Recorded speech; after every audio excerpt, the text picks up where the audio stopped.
Dan, are you ready? Oh. Okay. Okay, right, okay, so we have a call.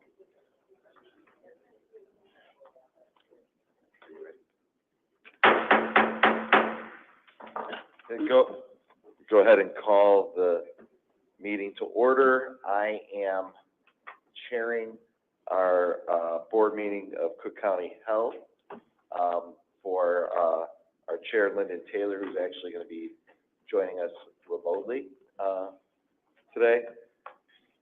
I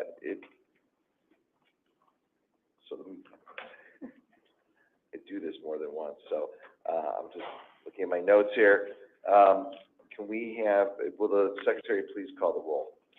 Director Bott is absent. Director Burdette Ziegler here. Director Garza. Present. Director Green. Morning, here. Director Harrington. Present. Director Kim. Present. Director Lowry is absent. Acting Chair Ryder. Here, Raiders here. Director Robinson. Present. Director Sorrell. Present. Director Webster Cross is absent, and Chair Taylor. Present.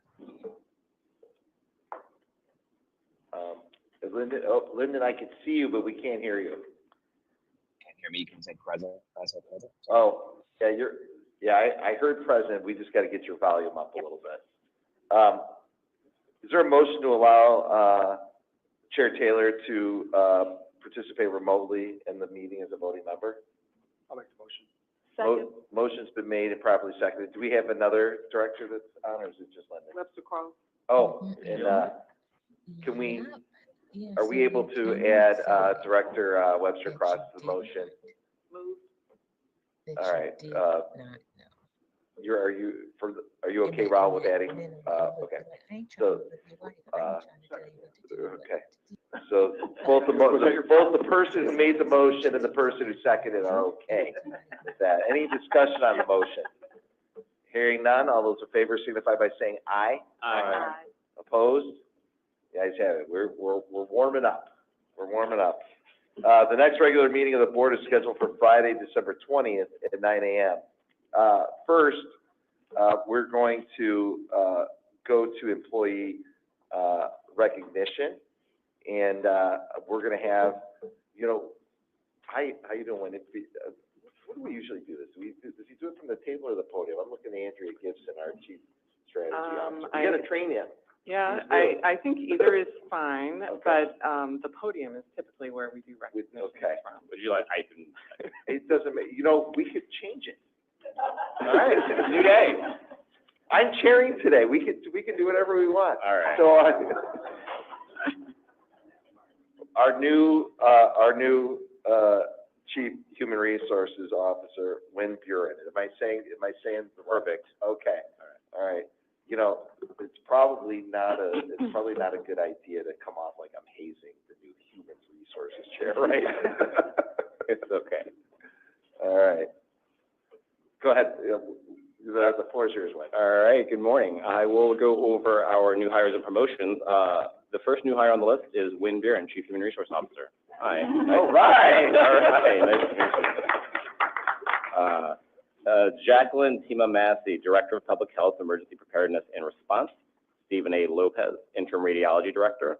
Jose Panamban, Clinical Manager, Ambulatory Procedure Unit, Renal Dialysis. Vikram Sadas, Manager of Imaging Services. David Manila, Manager of Operations, Ophthalmology. Asa Johnson, Grant Administration Manager. Jasmine Zavala, Manager of Planning, Public Health Emergency Preparedness Expansion. Catherine Healy, Delegation and Oversight Manager. Michelle Turnbaugh, Clinical Behavioral Health Manager. Those are our new hires. And congratulations to our promotions. Julia Dimoff, Associate General Counsel, Health Plan Services and Special Projects. And Hip Rodriguez, Director of Operations and Systems. Moving on to recognition and announcements. John H. Stroger Hospital was named one of the best in-state hospitals for 2024. The list from Newsweek and Statista was based on a nationwide online survey of healthcare professionals, quality of care metrics, accreditation data, and patient satisfaction data. and to our patients, staff, and partners who recognize the exemplary care provided at Stroger Hospital. And CCH is proud to announce the establishment of the Women Physician Forum, a dedicated platform created to support and empower women physicians. With guidance and support from executive sponsors, Dr. Claudia Fegan, Chief Medical Officer, and Shannon Andrews, Chief Equity and Inclusion Officer, this initiative is driven by commitment to foster an environment of equity, collaboration, and growth. Objectives of the Women Physician Forum include support and mentorship, professional development, advocacy, and community building. And Cook County Health hosted breast cancer education fairs at the Austin Health Center, Stroger, and Providence Hospitals last month. The team educated 518 people on the importance of screenings, and congratulations to the team involved in this project. County Care and Cook County Health recently earned multiple awards for its marketing campaigns. 5 top-level Platinum Marcom Awards for the 2023-2024 County Care Bring On the Benefits campaign, and 2 Pinnacle Awards of Excellence from the Illinois Society for Healthcare Marketing and Public Relations for the Bring On the Benefits campaign and CCH Brand Refresh.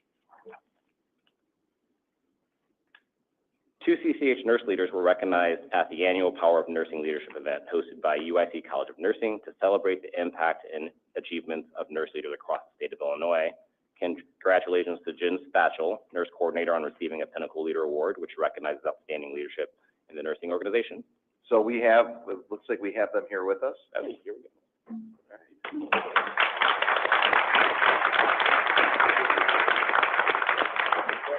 And congratulations to Beth Vaklovic, Associate Chief Nurse Executive, on receiving the SAGE Award. The SAGE Award spotlights a nurse leader who has demonstrated significant mentorship to advance the Illinois Nurse Leaders of Tomorrow.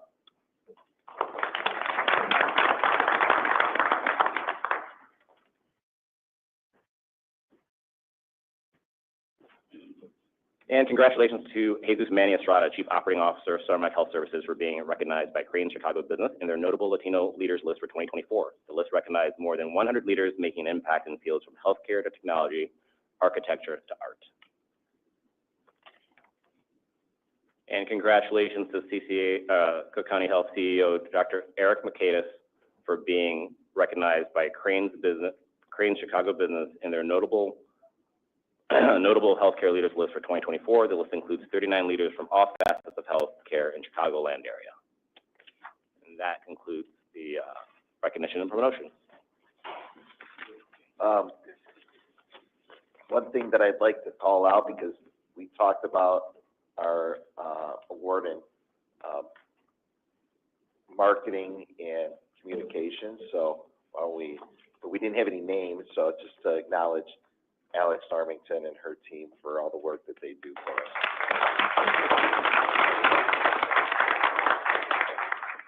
All right.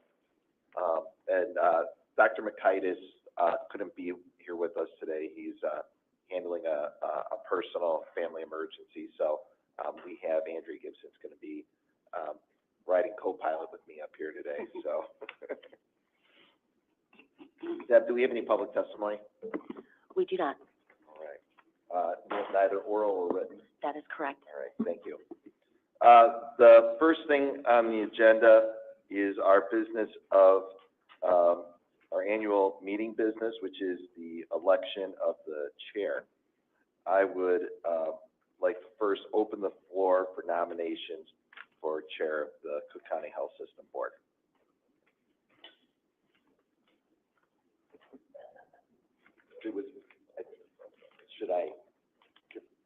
I'll make the nomination, nobody else wants to. I'll nominate Lyndon Taylor for chair of the board. Is there a second? Second. All right. Are there any other nominations for chair of the board? Hearing, if there are no other nominations, floor is now closed. We'll vote on the matter of election of Lyndon Taylor as chair. All those in favor signify by saying aye. Aye. Aye. Opposed? The ayes have it. The motion to elect Lyndon Taylor as chair carries. I'd now like to open the floor for nominations for vice chair.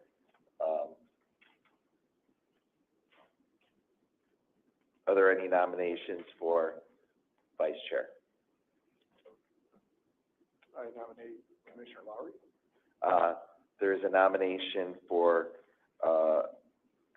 Commissioner, Lowry as vice chair. Are there any other nominations before the floor is closed?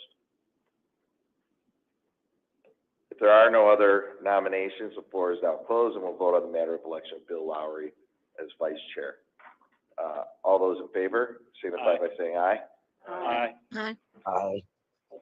Opposed? The ayes have it, and the motion to elect Bill Lowry as vice chair carries. Bob, I have to go and turn off the car. I kept it running. Wow. It's an incredible prize that you've won today. Thank you.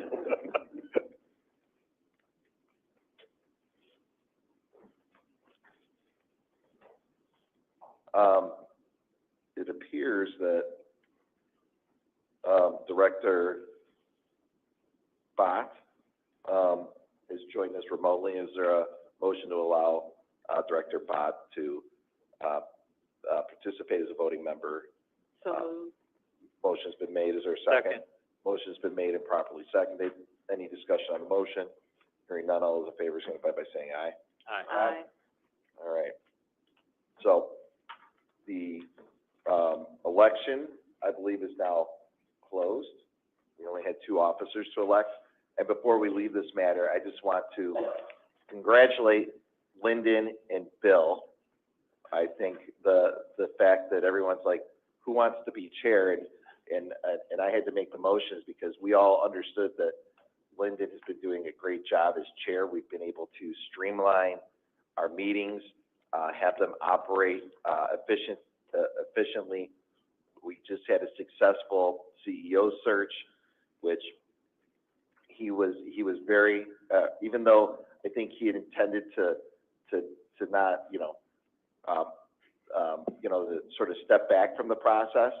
He actually was involved himself in a lot of great leadership, and actually, I believe, Raul, you can tell us he was a great partner in getting us through the process, and with the experience that he has recruiting people through his day job, it was an honor to work with him through that process and everything he's done to help Cook County Health. And from the big details to the small details, Lyndon's been an incredible board chair, and our new vice chair, Commissioner Lowry. I know that Bill, that you share a lot of the same vision that Commissioner Deere had, for this role for the health system. You and I have spent a lot of time over the years talking about the health system and how we overcome the challenges that society creates for this system, and you were incredibly supportive to Dennis and to this board. I'd also like to acknowledge that we have another one of our commissioners here joining us with us today, Commissioner Donna Miller, who is about 3 miles away from being my Cook County commissioner. Despite my best efforts, I still live outside her district. With that, we're now going to move on to our board and committee reports. First, we have our October 25th, 2024 board meeting minutes. They're being presented for the board's approval. Are there any corrections that need to be made to the minutes? Hearing none, is there a motion to approve item 5A, the October 25th, 2024 board meeting minutes? So moved. Motion's been made. Second. Is there a second? Motion's been made and properly seconded. Any discussion on the motion? Hearing none, all those in favor signify by saying aye. Aye. Aye. Opposed? Aye. The ayes have it. We're now going to move to the November 14th, 2024 Human Resource Committee meeting minutes, which will be reviewed by Director Garza. Thank you, Chair. The Human Resources Committee met on Thursday, November 14th at 12 p.m. The Human Resources Committee's regular meeting schedule for 2025 has not yet been determined. However, it is expected that the committee will begin holding their quarterly meetings starting in February 2025.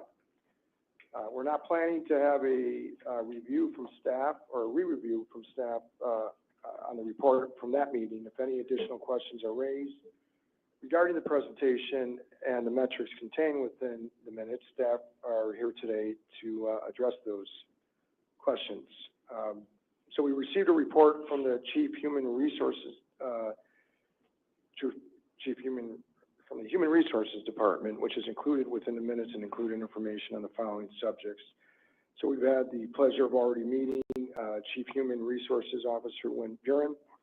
So once again, welcome. The FY 2024 metrics, HR nurse recruitment, hiring fairs, recruitment improvements, reduction of agency usage, and of course the great event of the Providence Scholarships that are awarded. The committee did not go into closed session, so if there are no further questions, the minutes are being presented at this time for consideration. Thank you, Raul. And in accordance with, anytime we have a new, department head come for one of our subcommittees, I'd invite, our Chief Human Resources Officer up to read the minutes backwards before we approve them.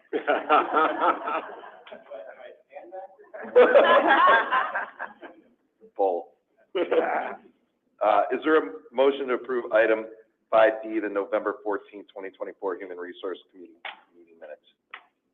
So moved. Second. Motion's been made and properly seconded. Any discussion on the motion? Hearing none, all those in favor signify by saying aye. Aye. Opposed? Aye. Any opposed? Hearing none, the ayes have it. We're now going to move on to the November 14th, 2024 QPS committee meeting minutes, which are going to be reviewed by Dr. Bott or by Director Bott.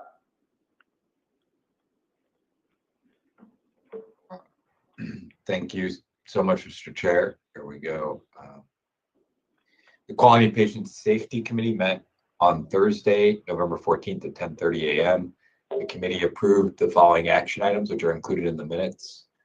Approved 2 Stroger Hospital Department Chair reappointments and 1 Stroger Hospital Division Chair reappointment. Approved Stroger and Provident Hospital medical staff appointments, reappointments, and changes. The committee received the following reports, which are included in the minutes. Update from Operational Excellence Work Group on throughput, Provident Hospital. Update on high reliability. Year 10 update from regarding the American College of Surgeons National Surgical Quality Improvement Program with good improvement in those results. And then we received but not reviewed at the meeting the following documents: OpEx dashboard and regulatory and accreditation update. Next meeting of the committee is Friday, December 13th at 11:30 a.m. If there are no questions on the minutes, they're being presented for the board's consideration at this time. Back to you, Mr. Chair. Thank you. Are there any questions? Hearing none, is there a motion to approve item 5C, the November 14, 2024 Quality and Patient Committee meeting minutes, which include the approval of Stroger Hospital Department and Division Chair reappointments, the approval of Stroger Hospital and Provident Hospital medical staff appointments, reappointments, and changes? I'll make the motion. Motion's been made and properly seconded. Any discussion on the motion? Hearing none, all those in favor signify by saying aye. Aye. Opposed? The ayes have it. Now we're going to move to the 11/14/2024 Finance Committee meeting minutes, and I will be reviewing those. The committee met on Thursday, November 14th at 9 a.m. The next meeting of the committee will be held on Friday, December 13th at 10 a.m. The committee considered the following action items, which are included in the minutes. Additionally, approved 45 contracts for procurement items as amended. Number 2, 13, 18, 20, 22, 23, 24, 26, 32, 33, 34, 35, 42, and 43 are pending review by contracts compliance. On the screen, you'll see the contractual requests from the Finance Committee meeting whose fiscal impacts are greater than $1 million, which are highlighted for your information. We received and filed grant award related items and transfer of funds. We also received a report regarding agency usage. We approved the proposed resolution as amended regarding agency usage and strategies that will be implemented to reduce such use. We received our monthly report on agency reduction. We received our quarterly report on from the VIA contract for nursing contract management. The committee approved the resolution as amended. The amendment changed the reporting frequency to the Cook County Board's Health and Hospital Committee from quarterly to biannual, and this change aligns with the Cook County Board's resolution on the matter. We also, as part of the resolution, we also discussed, as included in the resolution, that we will be setting specific metrics to help guide us through the reduction of agency, which I believe Dr. Makaitis and his team are going to be working on within the next, get another month's worth of data and take into account things that we've deployed to reduce agency usage, including the settlement agreement with impacted unions that are going to allow us to convert agency workers into full-time employees. We will be reviewing some informational reports today that got bumped from the Finance Committee for time that we are now going to be hearing today. The first is a report on emergency purchases, which will be reviewed by Charles Jones, our Chief Procurement Officer.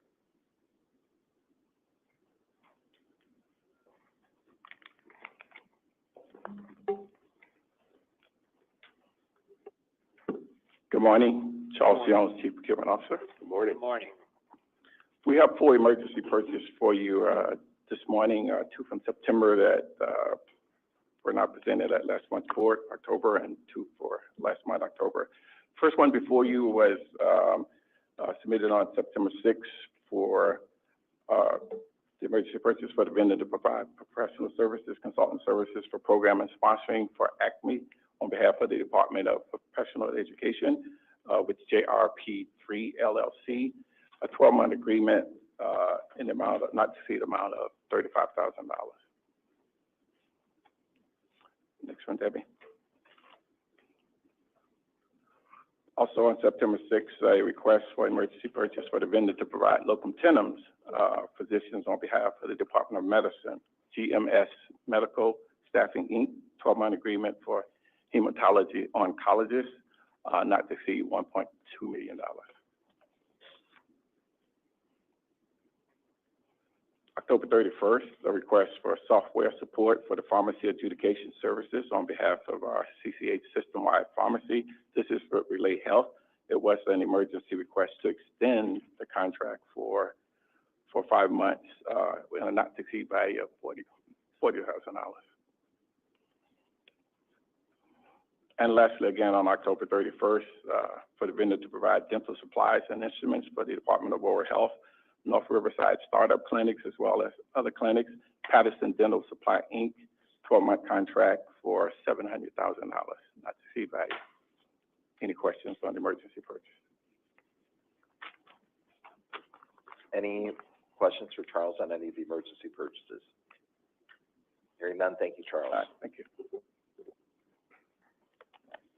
Next, we're going to have the report on the 2024 financials, which are going to be reviewed by Scott Spencer, our Associate Chief Financial Officer.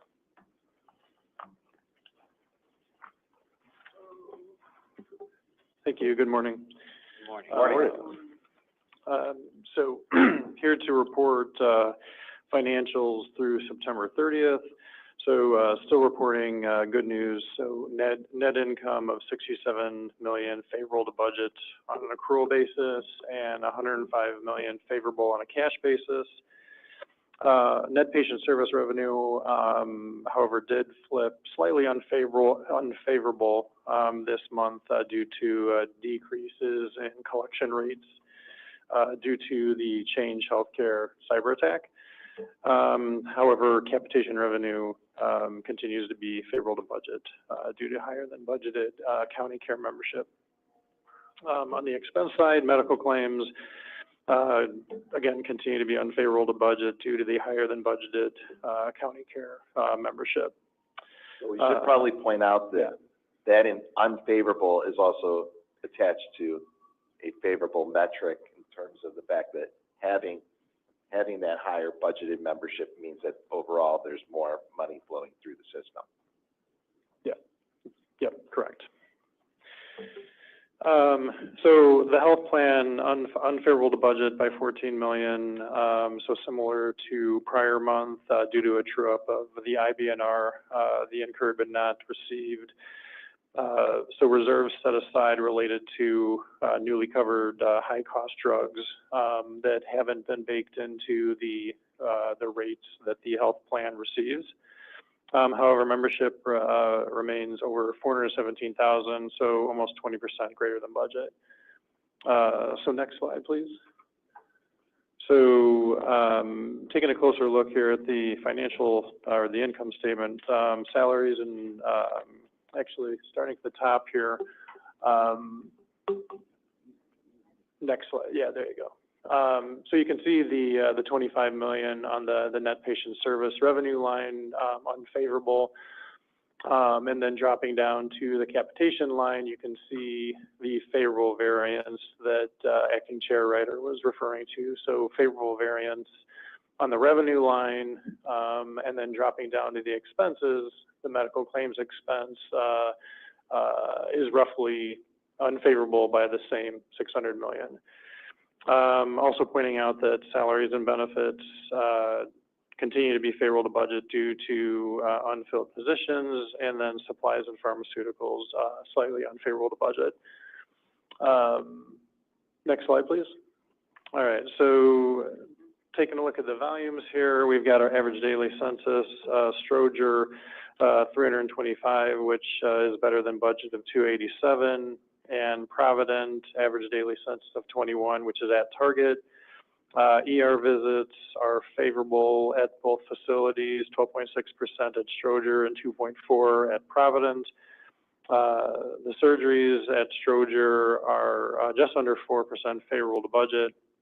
Provident behind budget by 5.5%. However, we did have two providers that we had budgeted to start at the beginning of the fiscal year, but are just now getting started. ACHN, so the outpatient side of things, both primary care and specialty care, favorable to budget.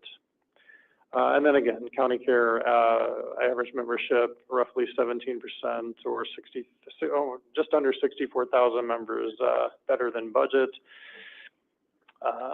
Next slide, please. So, so this slide here just shows graphically, the same information, but it shows how our volumes have trended over the last few years. So as you can see, the trends are steady, and in some cases, such as surgeries, admits, and outpatient visits, the trend is favorable. Next slide, please.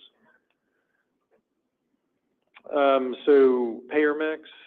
So Medicaid holding steady at 57%, so a slight uptick this month in uncompensated of 0.1%, but continues the recent trend that we've seen due to the impact of redetermination and the state's cap on the HBIA, HBIS programs, immigrant adults and immigrant seniors, and the transfer of many of those patients to the MCOs. Next slide, please. So our revenue cycle KPIs, so we still have, quite a few boxes here in yellow. A couple months ago, I think they were still in red, but things are headed in the right direction. We had 67 million of unposted cash, excuse me, at the end of September. And again, that continues to head in the right direction. I believe the value at 10/31 is closer to 50 million, and the hope is that, or the intent rather, is that number will be 10 million or lower by the end of the year. But the point being that you'll hopefully see those AR days boxes that are still yellow turn green by the end of the year as that cash gets posted to the patient accounts. Excuse me. Next slide, please. Yeah, so the net final denials. So if you look at the quarterly government billing denials, you'll see here that the overall trajectory continues to be going in the right direction. I mean, it has flattened slightly, but overall headed in the right direction. And the net final denials, you'll see that we are just over 2%, so over our target. But that is occurring because of the unposted cash and the team, the billing team, needing to catch up and getting those denials resolved. And they'll eventually catch up, and we expect that that denial rate will be back down to much lower than 2%. Next slide, please. Charitable and public program expenditures. So projecting at through September, $414 million. So where we plan to be for the year, you can see the charity care line of just under $184 million, which includes much of the HBIA and the HBIS coverage that went away because many of those services are now are included or considered presumptive charity. So next slide, please. So our savings initiatives here. So our expectation at this point would be 83%. So we are at that goal through September. So all of our projects have gone from yellow to green, with the exception of the revenue recovery project. But that project has caught up quite a bit and expected to be on target by the end of the year. Next slide, please. And so the health plan, last but not least here, just wanted to point out the operating loss of $14 million, so similar to where we were at last month. But again, just reemphasizing the fact that the high-cost drugs have not been baked into the rates, so there is some hopeful upside that will come through, at some point. So, and then just wanted to point out again the county care membership continuing to be well above budget, the red bars as compared to the blue bars. So with that, happy to take any questions. Question. The high-cost drug has come up a couple of times. What are the drugs and what are they for? I will defer to Aaron Gleaner on that.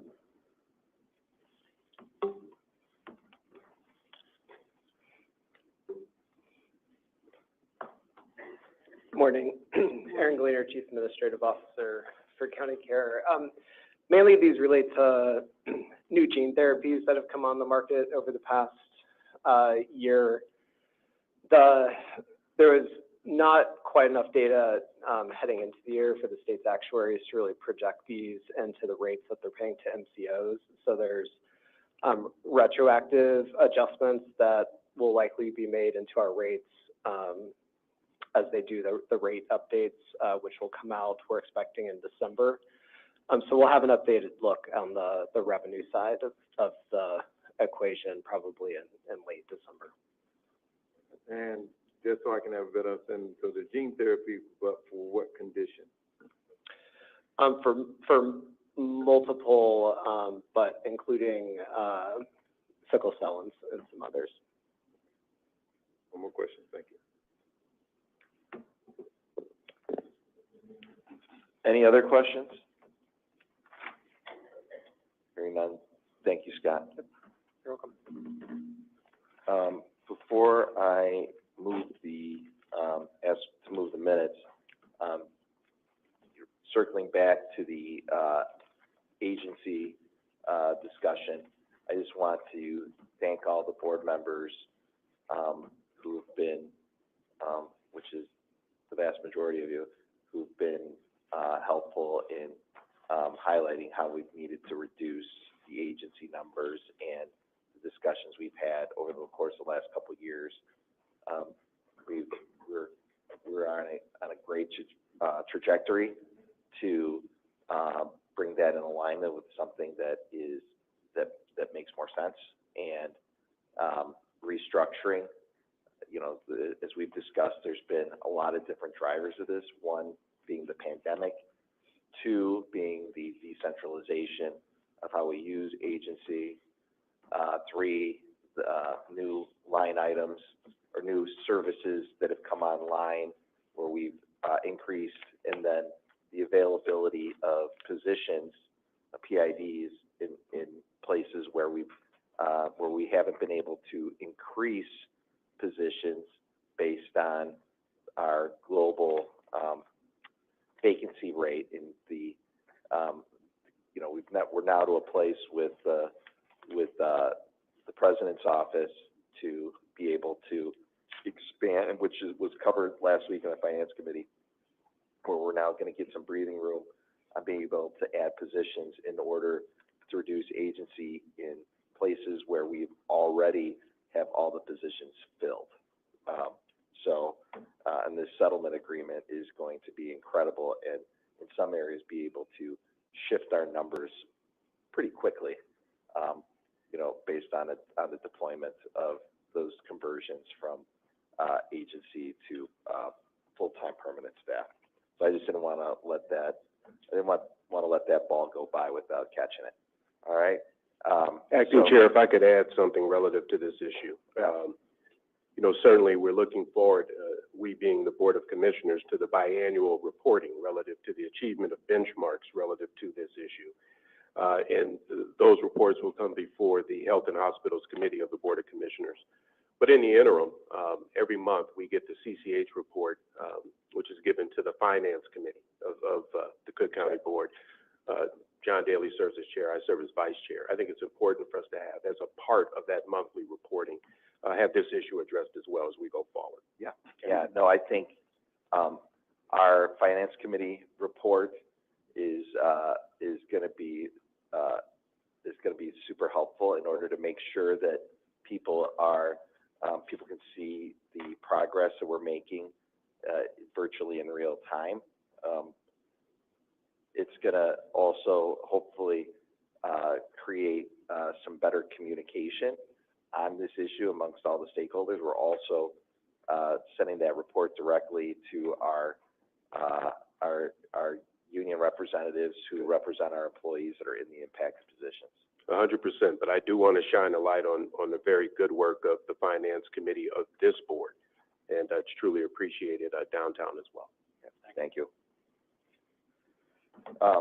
As the chair of that committee, I would like to pass that through over also to our CEO, also to our team our leadership team that includes Pam, Craig, and Bina for all of their work, and everyone else who's helping to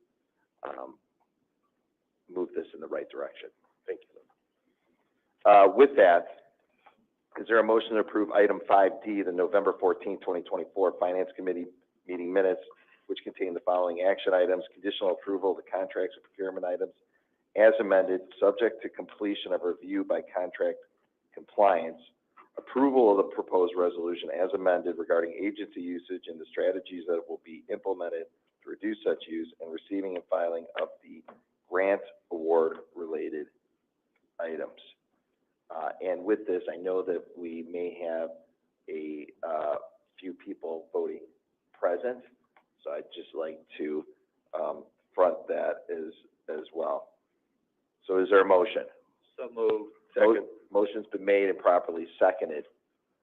All those in favor signify by saying aye. Aye. Aye. Opposed? And then I believe, Director Bott, are you voting present on item number, request number 11 and 12? Yeah, request 11 and 20 in the 20, Finance I'm Committee sorry, not meeting 20, minutes 20.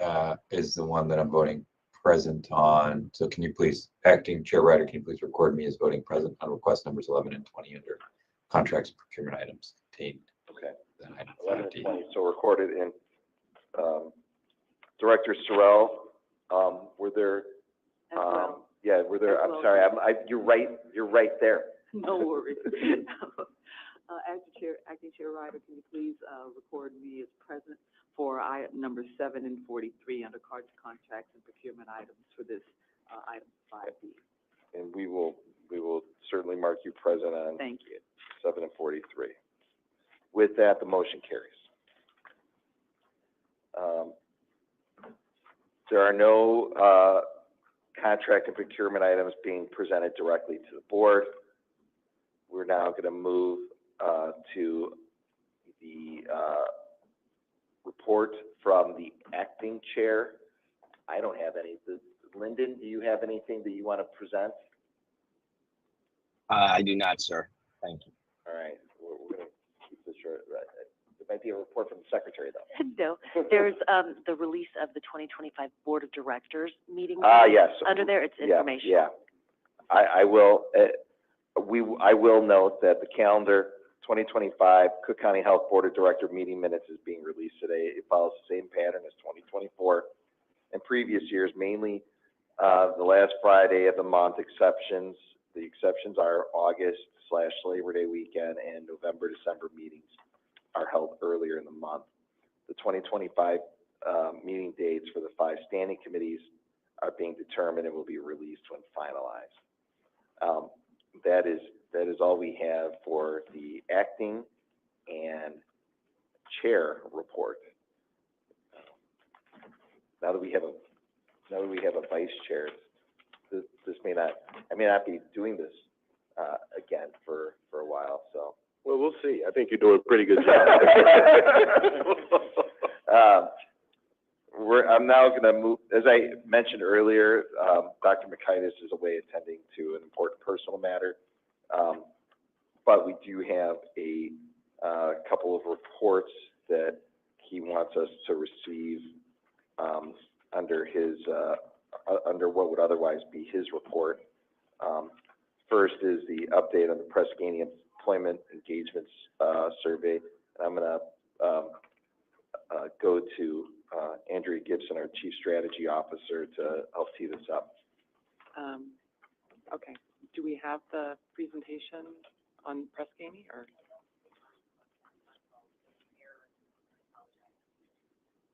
Okay.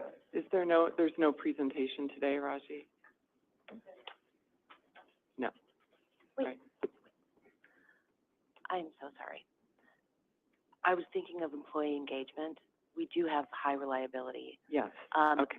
That's coming up second. I think we're going to do the life sciences first. I apologize. So then, Mark Spranka, please join us, and he's going to give an overview of the Life Sciences Department. Good morning, directors. Morning. I'm Mark Spranka, Chief Scientific Officer of Cook County Health, and I'm pleased to introduce the Life Sciences Department. So we created the Life Sciences Department just this year, 2024. And it consists of 3 offices. Next slide. Next slide. It consists of 3 offices or parts. The Sponsored Program Office, which pursues grants. The Human Research Protection Program, which is kind of self-explanatory, but for anything involving research that includes human subjects, we have an obligation to protect their rights and welfare, and we do so through that program. Then there's also the Clinical Research Office, which primarily brings in contracts to carry out clinical research. Next slide.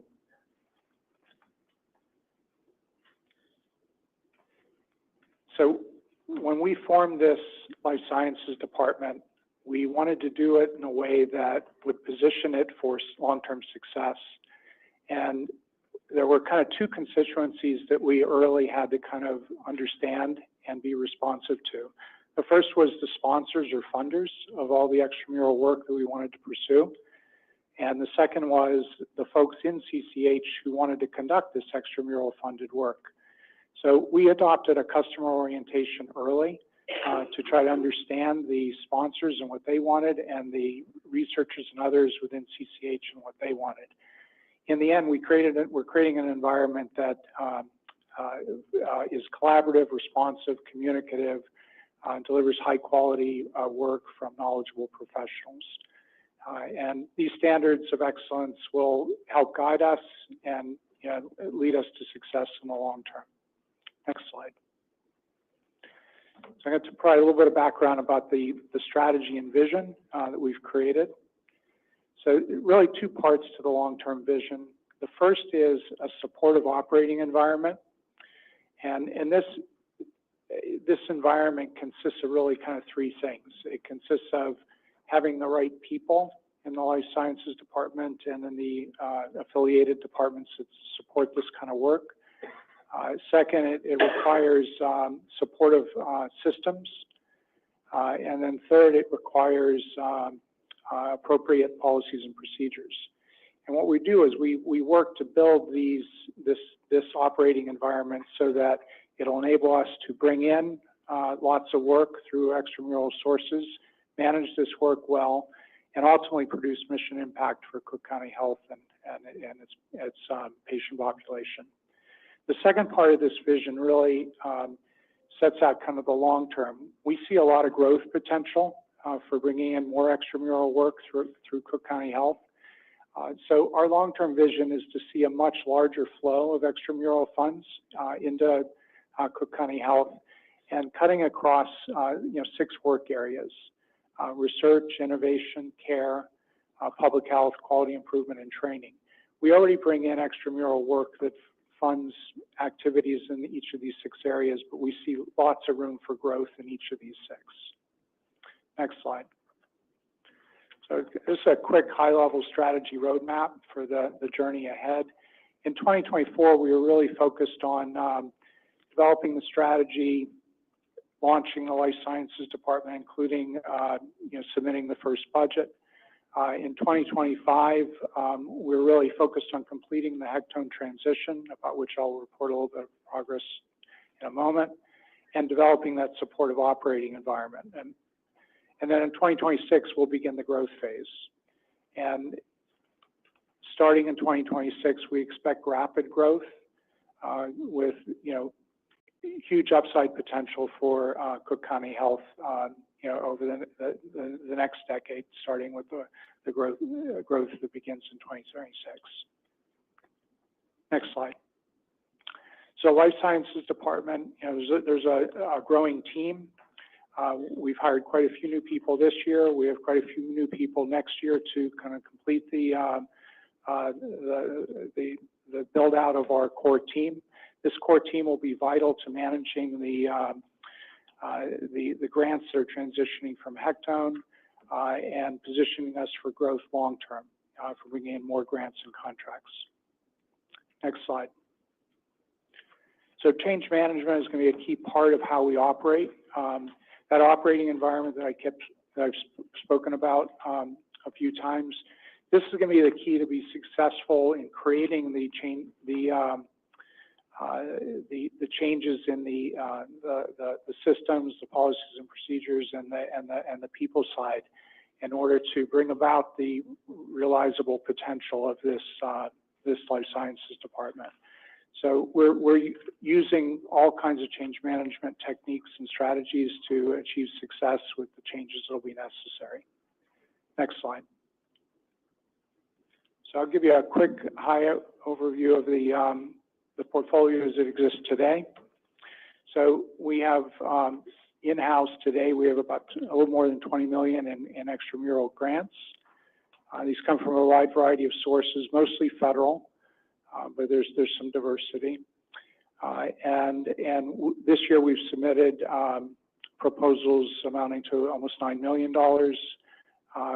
We've had some, we've received one award. We're waiting for, there's one big one that we're waiting for from HRSA. Next slide. And this slide kind of demonstrates the robustness of our research side of our portfolio. There are currently over 300 active IRB-approved protocols. About a third of them are clinical trial protocols. During this year, we've had 41 new protocols approved by the IRB. Across the institution, we have about 90 principal investigators, and these span about 15 departments. So there's a large community of people interested in carrying out research and are currently carrying out research. Next slide. And now I'll provide a quick update on the Hectone transition. As I think everybody knows, earlier this year we went into an agreement between CCH and Hectone to achieve an orderly transition of grants and people from Hectone to CCH by the end of March 2025. We've made a lot of progress on that. We're basically carrying out this transition in two waves. Wave one has already begun. It's on the left-hand column. A few weeks ago, we communicated with 29 staff who were in wave one, and we've been working closely with MEDEX, a staffing agency, to secure employment for these Hectone staff. Of the 29 staff who were offered temporary MEDEX positions, 27 have already accepted. One staff has declined. They're going to pursue work elsewhere. One person is still completing the paperwork. We expect that process to be completed any day now. MEDEX provides commensurate salary and benefits. Benefits start on day one. After they've transitioned over to MEDEX, permanent CCH positions will be created, after the awards transfer on January 1st. And then MEDEX staff will be invited to apply for those permanent CCH positions once posted. Throughout this process, we've been working closely with a lot of different stakeholders. Funders have been very cooperative. Unions have been notified as required. PIs have been fully engaged throughout the process and helping us in the communication process of getting the staff who are funded by these grants to apply to MEDEX, and later they'll help in encouraging their colleagues to apply for the CCH positions. Wave two will begin in a month and a half, roughly, and it will involve about 70 people. The transition will be completed by March 31st, and the process used will be similar to the process we used with Wave one. Throughout this, I've been really happy with just the teamwork. It's required a lot of different people to kind of get us to this stage. We've had great collegial relations with Hectone, with MEDEX, with our HR department, and my team in the life sciences, all working together, and then closely with the funders and the PIs and the staff who are affected to make sure this transition is orderly and achieves continuity of the work and continuity of employment for these valued staff. So far we're off to a really fast start. There's still a journey ahead, but I'm confident based on what we've put together that we've got what it takes to achieve the goals of this transition. Next slide. And this just provides on a timeline a little bit about particularly wave one, some of the key steps. The only thing I'll note here is that some of the keys to our success so far with wave one transition have been just a really high touch approach. So there's a lot of communication, a lot of office hours, a lot of ways to communicate with the affected staff to make sure they've got their questions answered and their concerns addressed. And as a result of that high touch approach, they feel supported and they're excited about the journey. So next slide. I think that concludes the presentation for today, and happy to take any questions. Yes. Yeah, I'm excited about this development, the fact that we're moving into life sciences. Guidelines for clinical care are actually determined based upon research like this. So I applaud you for taking a look at what we're currently doing. and bringing them under one umbrella. I have a couple of questions. One is, you haven't said anything, and maybe this is something to be discussed later, because we're talking about human subjects research, and there's always a concern about the protection of human subjects. And at some point, if not now, I'd like to hear more about that. The other thing is, public health is typically not involved in research like this, but they do play a role, and I'd be curious to know if you considered it involving public health and this type of research moving forward. Those are my two questions.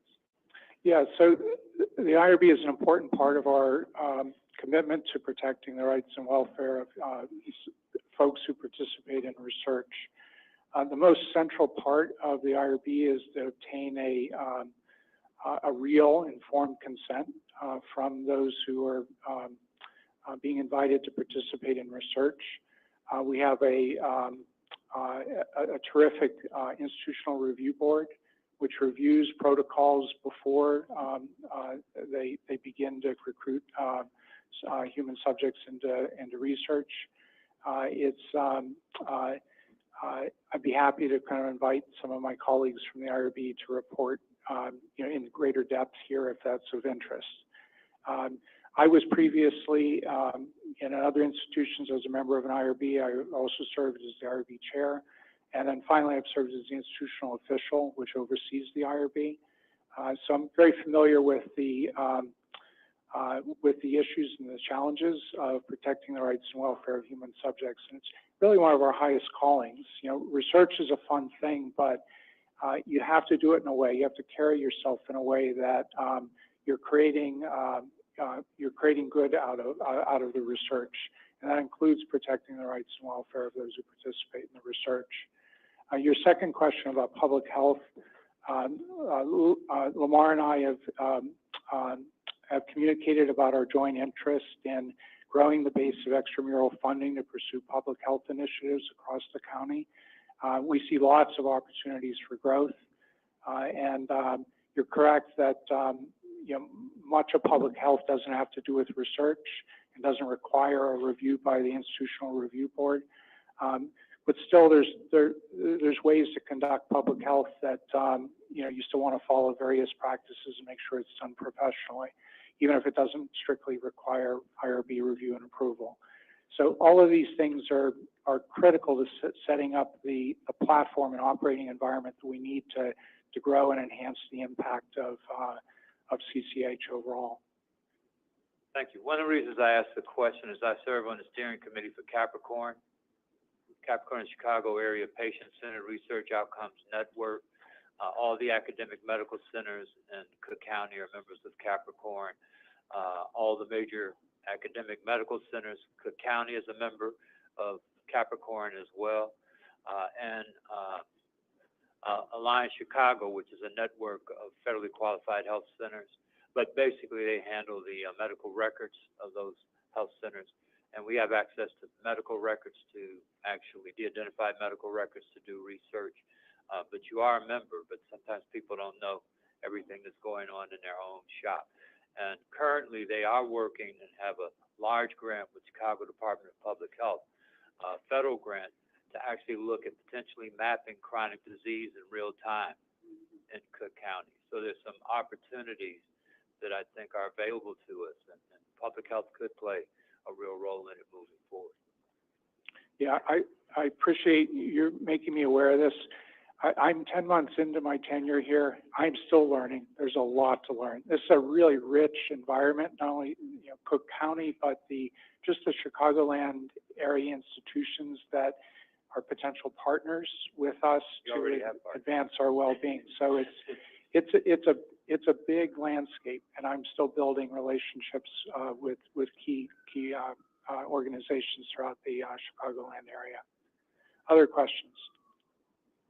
Yes. Regarding the IRB section, does it mean that you're going to be the IRB board for all other sections of county health? Because I remember Core Center had separate IRB, right? We're the IRB for Cook County Health. Okay, there's now one IRB for Cook County Health. But the way IRBs work now, a lot of the work is collaborative with other institutions, and there's a decision made early about who will be the IRB of record for any given protocol that involves multiple institutions. So a lot of the clinical trials, for example, will have another institution serving as the IRB of record. We still have a large volume of work under our oversight, and I tried to report on that in one of the slides. Can I ask another question? So you have clinical trial section of your department. So is this clinical trial section of your department actually in charge of, let's say, tissue samples? You know, somebody wants to do, I don't know, cancer research with samples from your center. Yeah, there are lots of kinds of research. Some is going to fall under the clinical research office. Some is going to fall under the sponsored programs office. It depends critically, not just on the substance of the work, but whether we're pursuing a grant to carry out the work or a contract. So with grants, it would flow through the sponsored programs office. For a contract, it would flow through the clinical research office. There's a wide variety of types of clinical research. Some of it's clinical trial type. Some of it is health policy, health services research, health outcomes research. There's a lot of different kinds, and we aim to pursue and grow all of those kinds. As long as it's instrumental to advancing our mission, we're interested in working with it. All of this, though, requires us to identify in our community principal investigators and other investigators who have an interest in the area and are competitive to win that kind of work. Fortunately, we have a very talented clinical faculty, and we've just started to really tap the capabilities of them partnering with us to bring in extramural resources. I guess my question is, who manages samples? I guess that's my question. Who manages what? Let's say tissue samples or samples generated from research. Is this department going to be the central hub of all these, samples that people want to utilize for next research, or is it still negotiating with, I don't know, whoever developed, pathology or PIs who collected these samples? If the research involves the collection of samples, yes, there's an obligation to follow best practices in how we secure those samples and use them for the purposes that we've obtained consent for. And much of the work that we do doesn't involve the collection of samples, but some of it does, particularly some of the clinical trial research. So in all cases, though, yes, we work closely with the clinical scholars who are usually in the role of PI to make sure they're following best practices of care and research, so that we conduct ourselves compliantly and professionally. Other questions? Yes, thank you for this update and the work that you're doing in the transition. Recognizing that these vulnerable populations that are in need of innovative research activities are also, unfortunately, because of historical issues, some of the least likely to feel comfortable about participation in that. In what ways are you addressing community-engaged research, community-based participatory research, so that knowledge and education about the research process, demystifying or stigmatizing engagement in research, and actually bringing the community to the table to decrease anxieties about participation in research, such as community-engaged research, might you be able to incorporate along with this timeline so that the actual dissemination of the knowledge, as well as the decreasing the potential risks of stigma, and vulnerability for these populations can be part of this timeline and next steps as well too, because we continue to have difficulties of engaging the populations that we need to have most at the table for research because of that lack of clarity and sometimes transparency in the development of it. Are there ways that you can also look at incorporating those types of activities into this? Yes, absolutely. Yeah, it's a very important part of our commitment. So I spoke at a high level about our interest in protecting the rights and welfare of those who participate in the research, but that's only part of the equation. The other part is being proactive, reaching out to the community, describing our approach, and building trust, you know, in the community that we're asking to participate in research activities. This is an ongoing effort. Shannon Andrews and I have had some communications about it. There's one area that we're committed to in 2025, which is really creating the first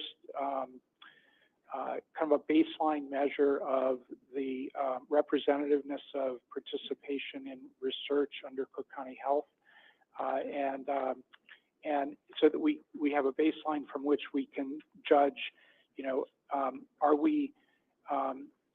are the participants in our research, do they mirror the patient populations and the communities that we try to serve with the care function?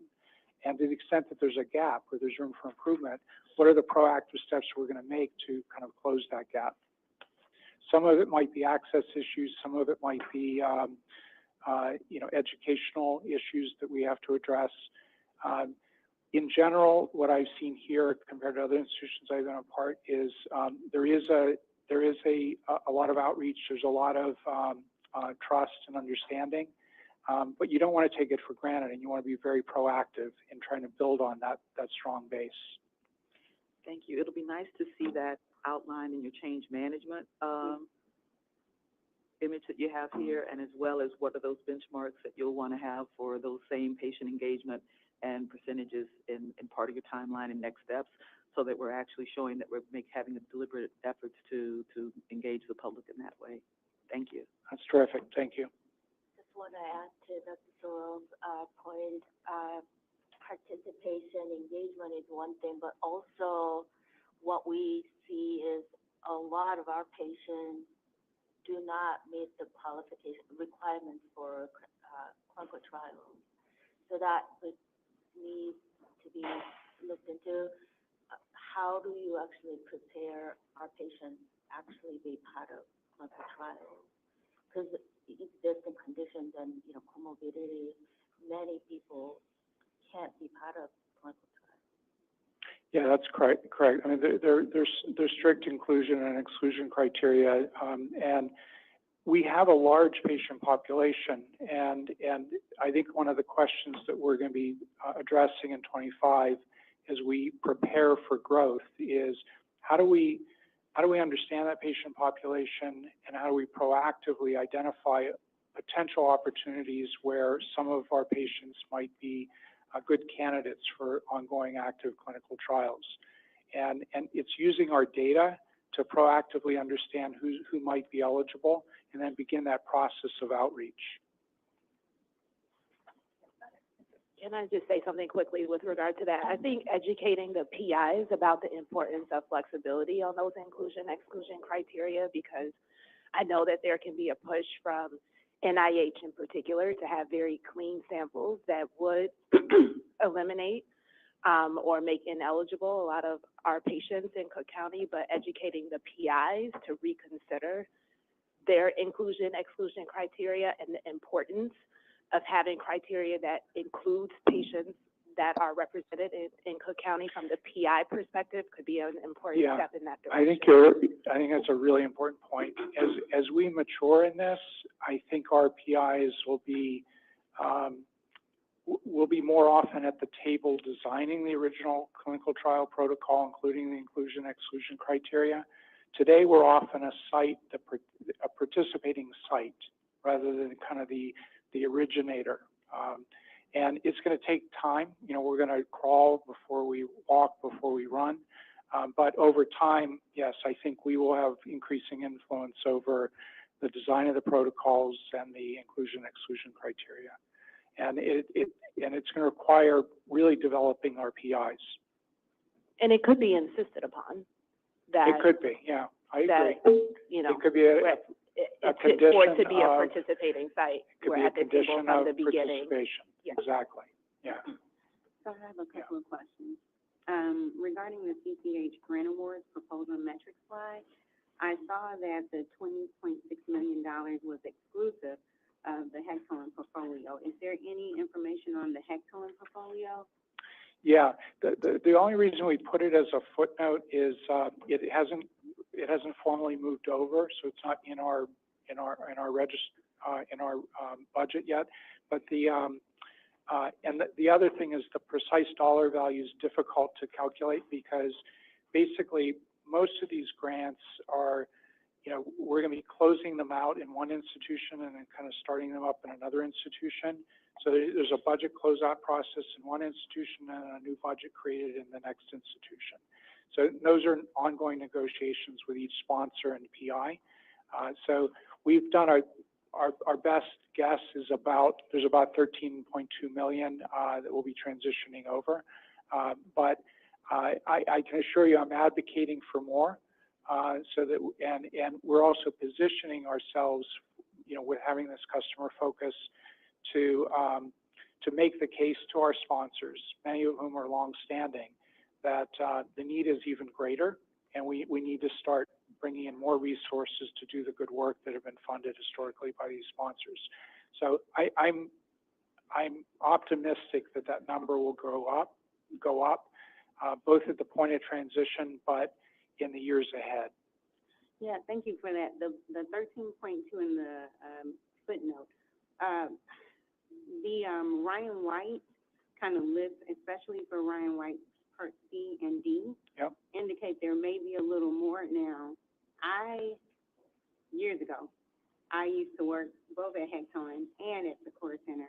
And at that time, if I recall, the administrative cost that we were forfeiting was about 10 or 11%. So I do think it's a good idea to bring those in. The other part that I'd like to hear more on that I didn't hear is I see it listed that the funders are cooperative. I'd like to see that we're meeting their criteria for transition, because I recall there's some documentation and some consent for the transition that needs to go in.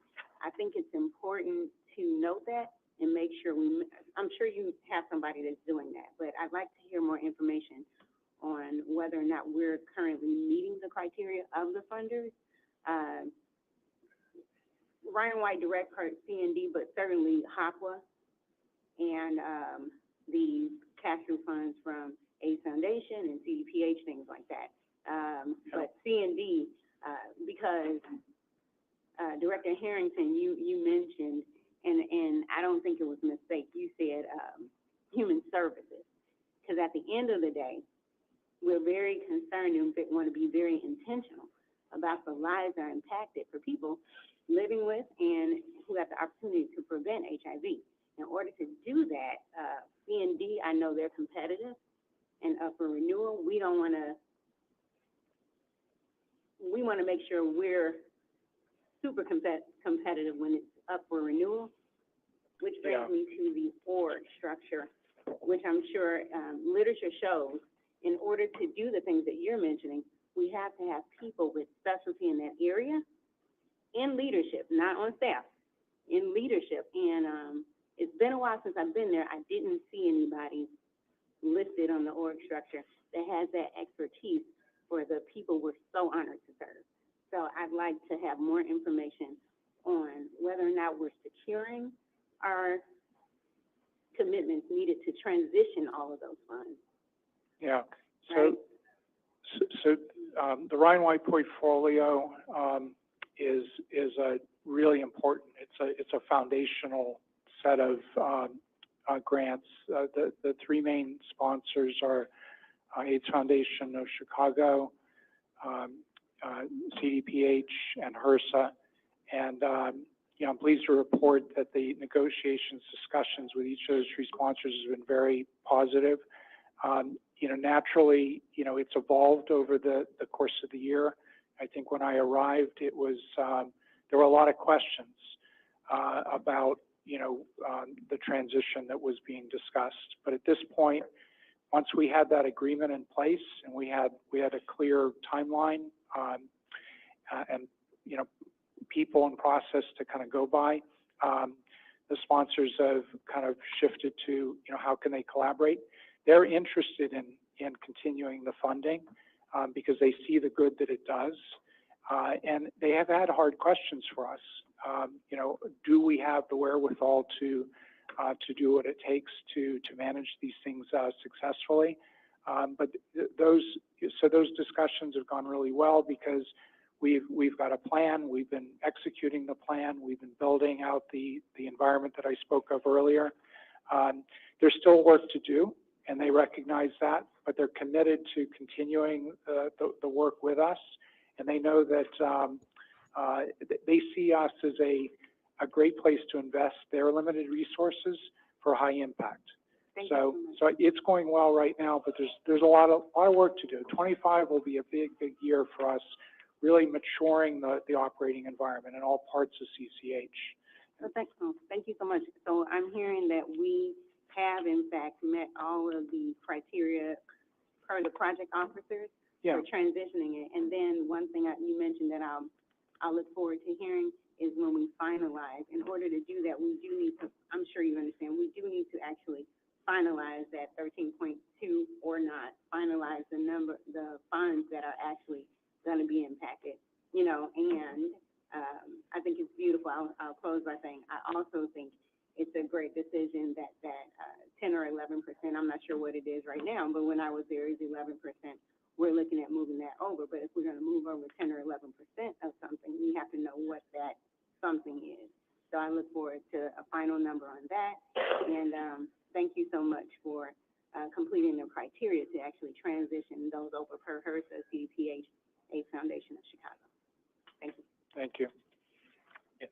Any other questions for Dr. Hey, Joe. Acting Chair Ryder, I just was going to go on the record to say I think this is a tremendous opportunity and good work, and I just the questions that we're going to ask have already been raised for the most part, so follow up offline. Thanks, Jay. One more question. I was listening to what Director Green said, and I didn't hear the answer. In reference to the people being in leadership so that you position the organization to be competitive, transitioning over is one step. Being competitive is a very different step. I agree. So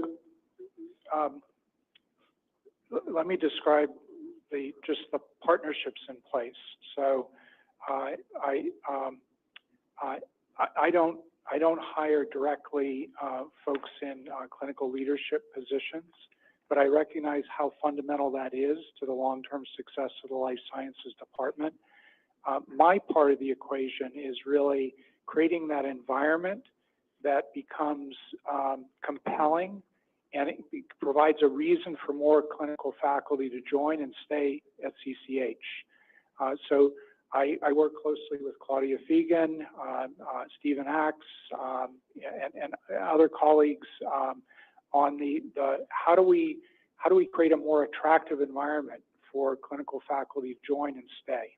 And that's going to be the long-term key to creating the leadership in key positions that will allow us to continue to have the basis for being competitive for growing these important programs. Yeah. All right. Joe, and then we'll go over to Director Kim. I will note that we can bring this discussion back to committee, where we could probably have a more robust conversation where, based on some of the questions that are being asked, a broader discussion can be had. I will also just quickly go back to why we're in this process, and it's because of the need to bring Hectone the services that Hectone were doing into the hospital based on what our structure and our mission is by statute. So I'll hand it over to you, Joe. Yeah, I want to start by providing a context. Your opening slide was Life Science Department introduction and update on Hectone transition, and that's what you've done. So, but we're talking about a starting point. So there are a lot of questions around anything that you start or begin, and some of those questions have bubbled up to the top. And I think they're good questions, but just a few things, three very specifically. There's this approach to human subjects research called patient-centered outcomes research. That's what a lot of people are focused on now. And people that are doing this type of research are very familiar because there's been a lot written about patient-centered outcomes research. One of the major funders for that is actually this organization called PCORI, the Patient-Centered Outcomes Research Institute, which gets its money from the Affordable Care Act, but they're now a major player in funding all clinical research that takes place in the United States. So I'm sure we have our eye on PCORI funding moving forward. The other thing, and I don't want an answer now, you talked about the potential for revenue generation, and I think everybody's ears perk up when you talk about revenue generation. But clinical research is very expensive, and I don't know now, but at some point I'd like to get a better idea of how you expect to generate revenue over and above what you'll do. And then the last thing, and Dr. Green alluded to this, is it would be helpful to see a structural org chart of how this unit is going to function. Because everything you provided is on target, but it's hard to understand how this unit is going to work without knowing the different parts and how they report to each other. So that could be something we do for the future. And then we'll go to Director Kim, and then we'll take, then we're going to need to move on to our next report, and any further questions we can take offline or refer to committee. I'm good, thank you. Okay, perfect. All right. Thank you, directors. Thank you. Thank you. All right. The next item we're going to receive a report, an update on the Prescaney high reliability, and who is Raji? All right. Good morning, directors. Good morning. Happy Friday. Raji Thomas, Interim Chief Quality Officer. So years ago, our organization started on the high reliability journey. To be precise, back in 2018, under the leadership of Dr. Segan and the CEO at that time. And one of the major strategic decisions or elements they incorporated into that journey, or when we kick-started that journey, was to bring all our leadership on board with training on high reliability principles and practices. However, when we conducted an internal assessment recently, we identified that a lot of those leaders that we onboarded on high reliability principles have left the organization, and we have some new leaders who needs to be onboarded quickly, so we can maintain or even, I would say, accelerate the pace of high reliability journey we are on. So as since our true North Star metric of all things we do in safety and quality remains to be high reliability in all our decision making, we decided to re-engage with our partners in that training that we brought on board back in 2018 to ensure that our leaders truly understand high reliability principles and practices. So for this re-engagement, we have three separate elements. The first piece is to provide training and coaching to all our leaders, everyone who is in a supervisory role. The second part of that engagement is providing coaching to our executive leadership. The third part is the board engagement. So we are really lucky to have a senior consultant from Prescaney on the line to join us today. We are really lucky to have Steve Kreiser, who has tremendous experience in engaging with the boards across the country. In fact, Steve and I go a long way back, Steve, more than 12 years ago when we engaged, Proscani on a similar, similar journey at a large multi-state system. So without any further ado, I am going to invite Steve to come online and share the highlights, key takeaways from the past few training sessions and coaching sessions he has been leading here at CCH. Steve? Thank you, the Raji. stage is yours. Thank you, Raji. Can everybody hear me okay? Yes, we hear you. Super, and I see the slides being projected. It's great to be with you today. I'm sorry I can't be there in person. I'm actually in Atlanta with another client organization, and I think the good news is the work that you are doing at Cook County, there are hundreds of organizations really engaged in very similar work across the country, all trying to provide the very best care they can to the patients they serve. So you're to be commended for that, and you are part of a large community of organizations across the country. Again, my name is Steve Kreiser. I'm a partner with Proscani. I've been with the company now for 17 years. Prior to that, I was U.S. Naval officer and F-18 pilot for 21 years. And so that's my background in this topic of high reliability. You can see here on this slide, there's an image of an aircraft carrier, commercial airline, nuclear power. These are all industries that have been recognized as being high reliability organizations, meaning they work under very trying circumstances, high risk conditions every day, and yet somehow they seem to have fewer than what we would expect to be, in terms of accidents or events. And what they do is really work hard to develop consistent performance that's maintained over time. I have to be honest, when I was in the Navy for 21 years, I never heard that term high reliability. We just thought we were really focused on two things. Number one, safety first, or we could think of it as safety as a core value that drove everything we did. And number two, mission effectiveness or high performance. And in fact, we used to say if we couldn't do the mission safely, we weren't going to do it. Similar to healthcare, we should be thinking if we can't provide care safely, then we shouldn't be providing care. And so how do we do that? What are the backup plans? What are the contingencies? How do we address the different system problems? And when we do that, we're starting to, improve in multiple domains. We're engaging our people because people like to be, part of the solution. And they quite often have the answers that we, don't think of as leaders.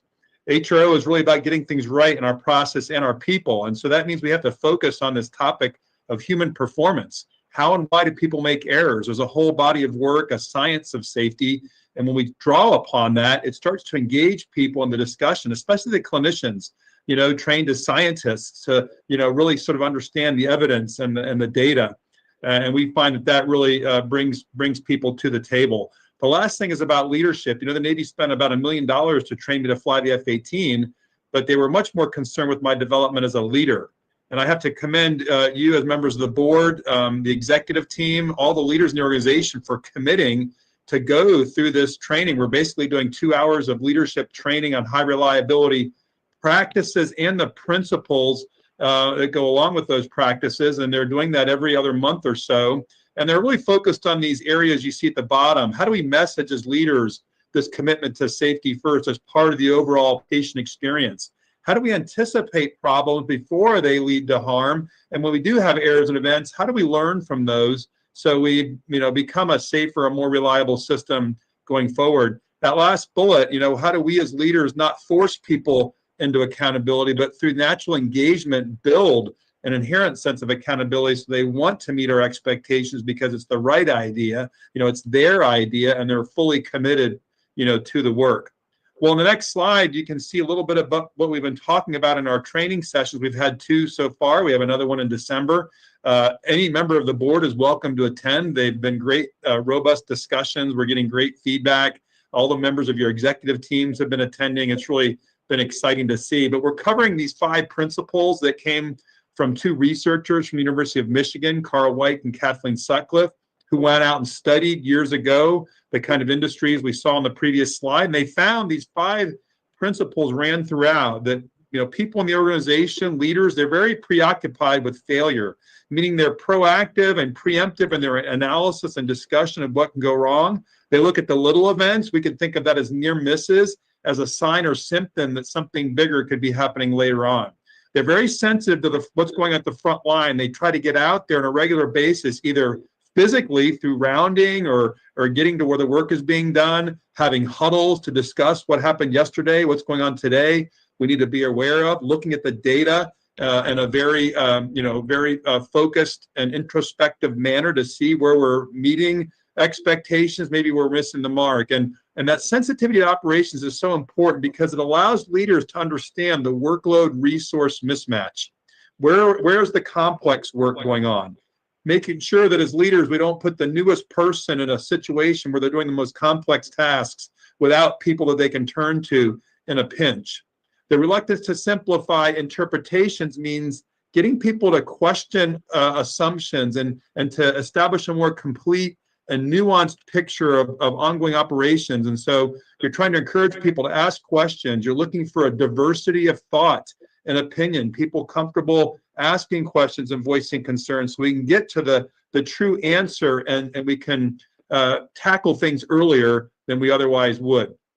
The last two principles are about being resilient and having defense in depth. So a single error doesn't result in a tragedy, and having good systems, barriers in place to catch an error when it occurs. And then deference to expertise is about pushing decision-making to the lowest level possible. The people that do it the most, not based on rank or hierarchy. So it's about the diversity of our team and taking advantage of those diversities, regardless of where people think they fall out in the hierarchy. I think of it as the power of teamwork. The 5 principles are wonderful because in the book, White and Sutcliffe call them the principles of organizational mindfulness. And I love that term mindfulness because I think of the opposite of mindfulness, which is mindlessness. And when I was flying F-18s off of aircraft carriers, I didn't want mindless people doing maintenance on my jet or loading it with ordnance or driving the ship around in dangerous waters. I want mindful people that are paying attention to detail, looking out for what can go wrong, not afraid to speak up and point out a concern, that are working well as a team. And that's the same thing we should want in healthcare. Next slide, please. You can see here that the principles are listed on the left of this driver diagram, and the title at the top really gets to the heart of our work together, that everybody I've ever met in healthcare wants to be safe and they want to be highly reliable. The question is, how do we get there? How do we turn these principles into actual daily practices, which are shown on the right? And so we're working now through these sessions, through our coaching work, to reinforce the behaviors we all adopt at the front line. We call those universal reliability and relationship skills. These are just a few examples. How do we demonstrate respect to one another? How do we work as a team collegially because we want to, not because we have to? That can take down some of the hierarchy and make people feel psychologically safe so they're more willing to speak up, ask a question, or voice a concern. How do we get people to pay attention in these distracted work environments where we're multitasking and we're interrupted? That idea to focus attention, to communicate better, and to sometimes critically think and create an environment where it's okay to stop when you're not sure, to speak up when something doesn't seem right, is vitally important. These are skills that we're working to develop and reinforce. And then the things at the bottom are things the leaders need to do to reinforce those universal skills, like how we are consistent about fair and just culture, how we have these huddles at all levels to make sure we're building the sensitivity to operations and the anticipation of what can go wrong, how we do our process improvement activities, how we round, and how we daily problem and cause solve when we do have events from a learning perspective. So these, we think, are the pathway to becoming a sustainable HRO, and it's what we're talking about in these leader sessions. The next slide shows you just a really sort of high-level overview of the different leadership sessions. Again, you're welcome to attend any one you'd like. If we can go to that next slide, you can see we've just covered the first 2 sessions already, and our next few will be coming up in the months ahead. Again, in between them, during our visits, we're really working with smaller groups. We're getting out with leaders to really make sure that it's just not looked at as something that's in the classroom, but that comes alive out in the environment of care, both clinically and non-clinically alike. The next slide, please, gives us, again, a little bit more food for thought in terms of some of the things we're talking about in the sessions. We like to have leaders, as we think about building a culture of safety, a psychological safety where people are comfortable and asking questions and sharing information. You can't just learn that in a classroom, right? You have to actually get out and in the environment, make it grow. It's sort of like, like a farmer. A farmer doesn't grow crops. A farmer creates the conditions for crops to grow. In the same mindset, a leader doesn't make, psychological safety happen. They create the conditions for safety to grow and for culture to grow. And that's what we're really focused on. Things we do, like how we message, not just safety first, but safety as a core value that infuses everything we do in the organization, because priorities can change from day to day, but core values should remain the same. What do we do to elevate, this idea of zero harm as a goal? We think it's the only acceptable goal to get to zero events of preventable harm. And how do we message that?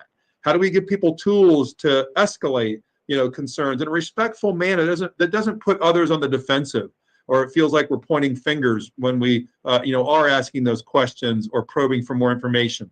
There's a whole science to human error and human error prevention. That's that fourth bullet on the slide that we're really talking a lot about, and we'll be discussing more, and how do leaders message that every day. One of the simplest ways is to get out and thank and sometimes protect people who speak up or who use one of these different tools, these universal reliability and relationship skills, because we want to reinforce that when they're doing the right thing. And then you see the last one is all about this fair and just culture concept, which is all about consistency.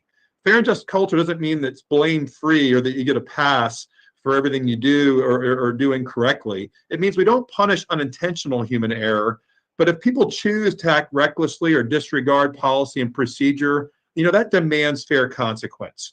So anyways, these are just a few of the ideas we're talking about in our sessions. The next slide, provides a good maybe set of things for you as a board to be thinking about as board members. If we can go to the next slide, please. There, again, very high level, and happy to talk about these more in future get-togethers, hopefully in person. And there's sort of, there's a synopsis in that inset, from James Reinertson, a well-known, leader in the safety and quality movement, really asking questions, hey, how good is our care? And the second question, is it getting better or worse? And if it's not getting better, why is that? What can we do as board members to help, solidify our plan, to provide either more resources, more guidance, more support? And then, specifically a few thoughts on the left, maybe as a board specifically endorsing or having a board statement, on safety. Safety is a core value.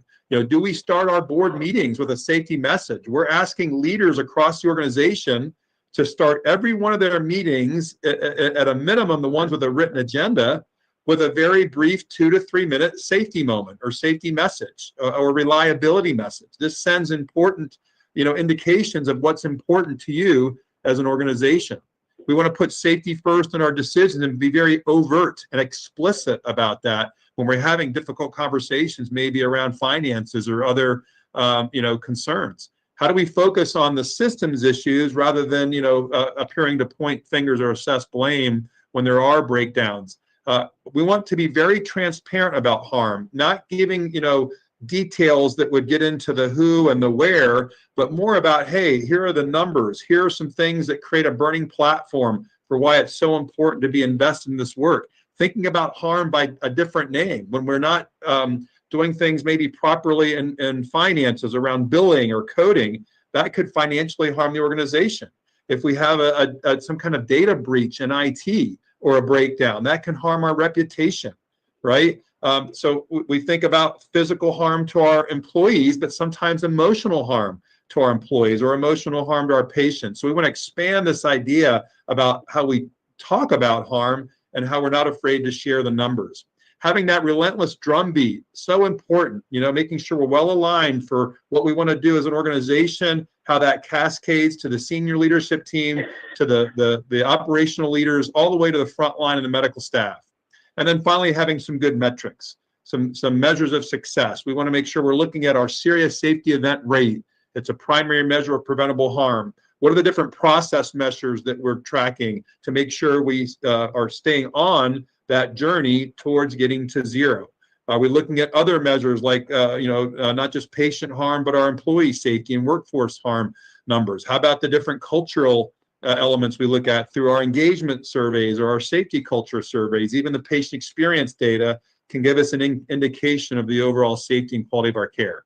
So just a few thoughts. I'm sure you're already doing a couple of these things, but we want you to push as a board for even deeper levels of commitment to some of the things on this slide. That's, I think, all I have for today. I wanted to leave just maybe a couple minutes for any questions that you may have as members of the board, and I look forward to being with you more in person in the months ahead. All right, does anyone have any questions? Hi, thank you for the presentation. I'm wondering, as you think about psychological safety, preventing harm, creating a culture of a fair and just culture, how you're also considering institutional racism, implicit bias, microaggressions, and those types of factors that can influence the culture and the safety of our employees and also directly impact clinical care, and how that's being thought about as a part of these trainings. Yeah, that's a great question. I'm sorry. Do you want to tackle that, Raji, or want me to cover it? I will take it, Steve, since it's very specific to what we are doing at CCH. So our Office of Diversity, Inclusion, and Equity has several programs that assesses the employee perception on several of the factors that you mentioned, also on its impact on patient outcomes.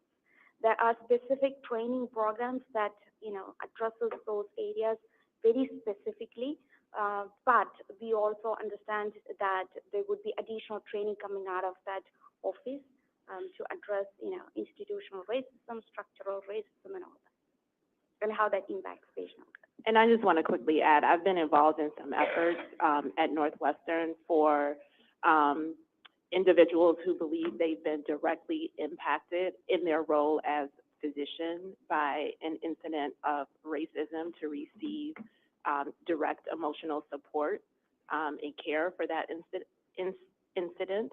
And so I'd be happy to talk about that more, or curious about when physicians specifically or healthcare staff more broadly receive an incident of racism as a part of the work that they're delivering, what resources are offered to that individual to protect them as they are continuously exposed to that kind of harmful situation as a part of their work experience. We have some internal processes through HR as well as our ACGME programs to address those concerns. And, there are support provided to those providers or employees who feel like there was, any element of racism or retaliation that is impacting their ability to work. But we would be happy to bring additional information on those programs at a later time. Dr. Harrington, you had a question. Yeah, I had a question. I was glad to see the last slide and the last bullet point about metrics, and you can't manage what you don't measure. So the question would be, what are the baseline metrics? Where are we now prior to the training, and where will we be after? So at some point, it would be helpful to look at what your metrics are going to be to measure the impact of this training. Absolutely. Dr. Harrington, so we started measuring those metrics back in 2018. So we present those metrics in our QPS board, and we measure serious safety event rate that Steve mentioned. We look at the number of near misses, precursors, and even, the ones that are considered most serious, most egregious types of events. We also look at our reporting rate to see if we are if we are seeing an upward trend on that. And when we do the RCA's root cause analysis on, near misses or precursors or serious events, we look at the completion rate of those action items, because we can all talk the talk and we can do any number of RCA's, but unless there is accountability built into the processes and systems, we have to ensure that people are really changing the way they do things, and we are fully improving, the way we do things, and we are really embracing high reliability. Things would continue to happen. Like we would have those deja vu events. So we track those metrics as well. Yeah, I'm not saying we don't track them. I think to make a presentation on what those things are and how we've moved over time, that's what would be helpful. Yeah, we are planning to have, we will be presenting to the board how we were able to impact those metrics even better after this re-engagement with Proscani, to show the value this engagement is bringing to the organization. All right. Any other questions for Raji? Thank you, Director. We're now going to move to our last report of the day, which is our managed care metrics, which are going to be reviewed by Aaron Gleaner, our Chief Administrative Officer for Health Plan Services. Aaron? Thank you, Chair. Starting with our membership, we are at 417,000 members as of November. I'll talk more about this in a couple slides, but we've definitely seen membership stabilize as we're coming out of the large wave of redeterminations from prior to the pandemic. The next slide shows the overall Medicaid managed care market in Cook County. Our market share is there at 34.4%. This is ticked up just slightly from the prior month.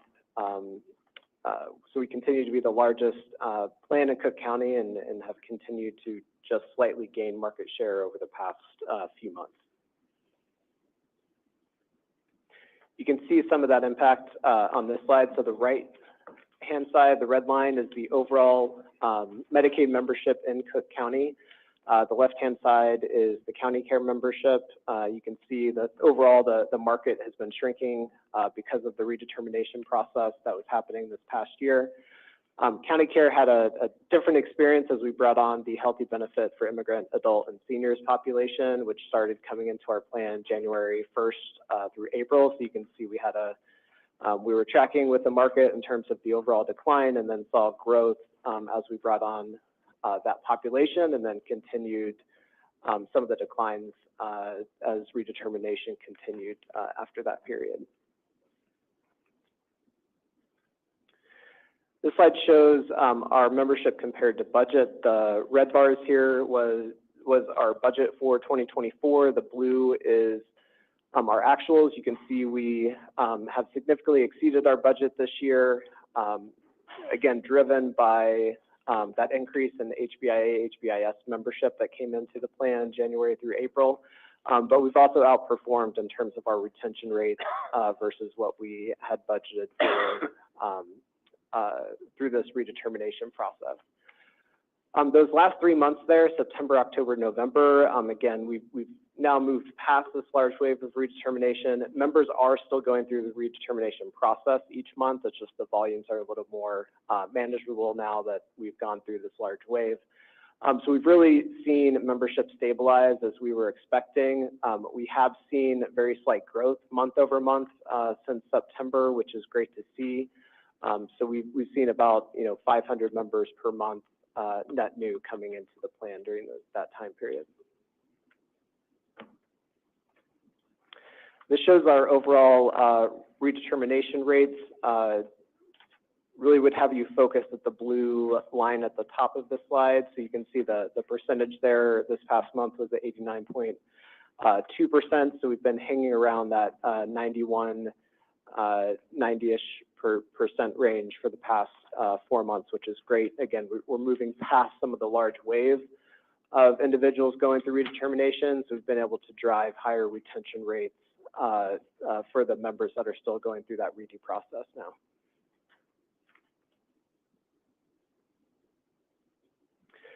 This slide outlines some of our operations metrics across our call center and requirements we have with the state to submit our encounters and have them accurately sent through the state system. All of these are within our expected SLAs, so I don't have any call-outs here. This slide shows the inpatient acute admissions per 1,000 data within the plan. The red bars are the prior period. The blue is current. We've been expecting to see a reversal here in the trend. We had been trending down in terms of inpatient utilization per 1,000 for the past couple years as we saw growth during the pandemic within our plan.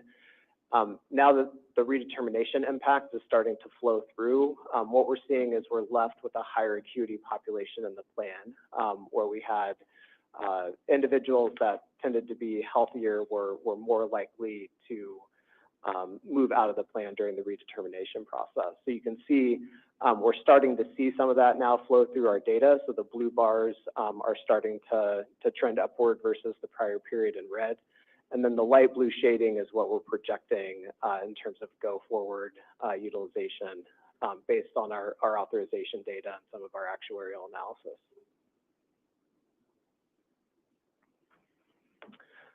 And then this slide shows just status of our overall claim payments. If you can scroll down just a little bit, Deb. Thanks. One thing I'll note is that we're continue to be heavily focused on driving down the overall time frame, especially in that 30 to 60 day window. We have seen some uptick here as we head into the end of the county's fiscal year, and there's the rollover of the budget and appropriation. So there's some uptick, and then we'll see that drive down quite a bit as we head into December and flush out a lot of new payments to providers at that point. And with that, I'm happy to answer any questions. Any questions for Aaron? Aaron, I have a question. What's the anticipated impact on this market given the pending new administration in Washington? Just the easy questions. Yeah. Oh, happy Friday. Yeah, I think there's, there's been an appointment, Dr. Oz is the one that's gonna be in charge of Medicare and Medicaid, right? And then obviously the other impacts is Robert F. Kennedy Jr., who is the appointee to be confirmed for Health and Human Services. Yeah. All right, Aaron. So, I mean, I think there's a lot of concerns. At least we didn't get Linda McMahon. Great. Well, no, actually, she made it better for, you know. So I think there's a lot of concerns that we're tracking at the moment. Obviously, we'll have to wait until we see some more specific proposals coming out of the new administration. But I think some of the top concerns we have are interest in the past around what's called block granting Medicaid, which would be, you know, defining a set amount for states to receive from Medicaid rather than how the program works today, where there's increasing amounts during times where enrollment's growing and individuals are coming on to Medicaid. That's probably one of the most significant that we're concerned about. The other item that has been of interest to us is the 1115 waiver that the state has had approved by the federal government, but is still in the process of implementing. That waiver has a lot of new programming coming online for social determinants of health and a lot of other areas that we're already heavily investing in across both the plan and Cook County Health. And so how that evolves with the transition of the administration, I think are two specific concerns I would have to highlight. I do think the things that we are gonna need to watch with Medicare and Medicaid is going to be, you know, we think of it in terms of how it impacts our patient populations, right? But there are other partners or other people who are in the system, private insurers who have gone into the managed care space, into the ACA space, and then also large not-for-profit university and other health systems that would be impacted. So it's going to be interesting to see because the shift in this is not just it's a multi-layered system that, you know, if they come in to just wreck everything on day one, it'll have a lot more impacts than just, it's not gonna be a straight line to just destroying civilization. There's gonna be other things that are, sorry to be so stark, but it's gonna disrupt a lot of other people who are gonna push back as well, I guess is what my point is. I think we saw that there was already with some of the appointments, and this is not judging one way or another, but you saw pharmaceutical stocks take a hit based on prior statements of the Health and Human Services nominee. So, I mean, hopefully what people say on their television shows and their podcasts that are now going to be responsible for these important government agencies will get moderated through some process, but I don't know. I think it's too early to know how it's going to land. So, sure. I was going to say that, Is it going to be as colorful as what I just said? no. Okay. Sorry. Sorry to disappoint. But we will be engaging in our strategic planning process in 2025, and as part of that, this is an environment we're watching closely. There are a lot of potential impacts, and, I think in the meetings to come, we'll need to, at some point, take a look at that a little more in depth on what we think the impacts are and how we can build our strategies around that to keep the focus on the populations we're serving and, stay ahead of certain changes. So that will be a coming attraction. The good news is I do believe that we have a lot of allies as we navigate through this new environment, in addition to it being complicated for things just to unwind based on previous statements that have been made by policy makers. So, Governor Pritzker, President Preckwinkle, Mayor Johnson, I think that they would be all aligned on making sure that we continue to have, advocate for and get what we need to serve our population. Any other questions for Aaron? I have a question. It's really more an observation, and I think we are, as you point out, we're in a better situation than many other states to be able to react to this. But I think the real big concerns right now, because no one's been approved or no one's been appointed to do anything, is their approach moving forward. And do they approach it like a surgeon and use a scalpel, and be precise, or they just decide to blow up the entire federal government? And that's the worst case scenario. And I think based upon some of the comments of some of the appointees, they plan to blow it up and then rebuild it, which could be the worst thing that could ever happen. Good thing that wasn't a question. I was being provocative. Yeah. All right. We can't end on that doom and gloom, can we? Well, Well, here's, we have to wait and see. yeah, we have to. I mean, these are all real concerns.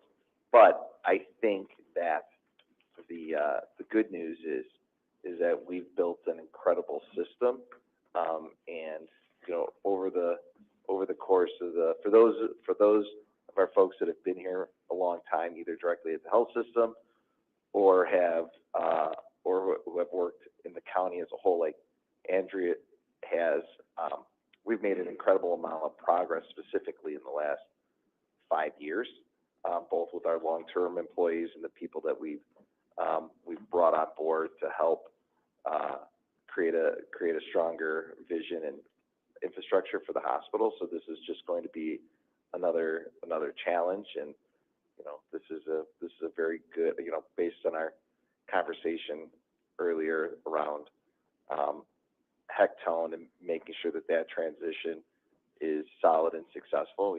We have a board of directors who are very thoughtful and care about what we do here. So there you go, Sam.